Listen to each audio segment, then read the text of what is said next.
so you and I were talking just a little bit before the cameras were rolling, and I mentioned that I don't know if a lot of the folks at home know this, but I got an email recently, and it turns out that I am actually royalty, long lost royalty from a country on the other side of the planet.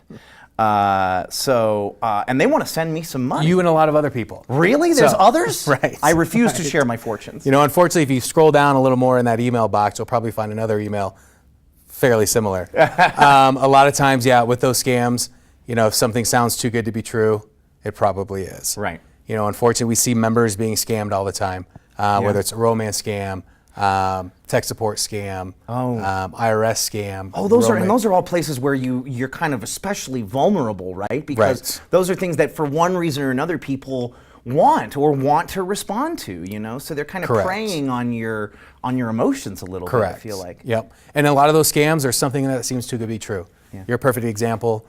You get $25 million, all you have to do is pay $2,000 in taxes. Oh, it seems like a steal. Right. Yeah. Sounds like a steal, but obviously sounds too good to be true. Maybe too good to be true, right. Yeah. Another perfect example would be through an employment scam. Oh. Somebody signs up or applies to be a secret shopper. Ultimately, I've seen ads for that before. Right. The company calls them, or the fraudster calls them and says, hey, all you've got to do is go buy iTunes gift cards, give us your proof of purchase, write a review about your experience, and you can make a few $100s. Okay. Obviously, sounds too good to be true. Yeah, they're going to get me to use the gift cards, and they're going to. Well, essentially, what they're going to do is they're going to tell you they need your online banking credentials so they can make a direct deposit. Now they've compromised your online banking credentials. They do make a deposit, but it's with a counterfeit check. Check fraud. Check fraud. You don't know that check's going to be returned for at least a couple of days, if not longer. Oh, you go out. You're out there. You're buying your, $1,000 in gift cards. They tell you to keep the other $400 or whatever it may be. That's your payment. Obviously, sounds too good to be true.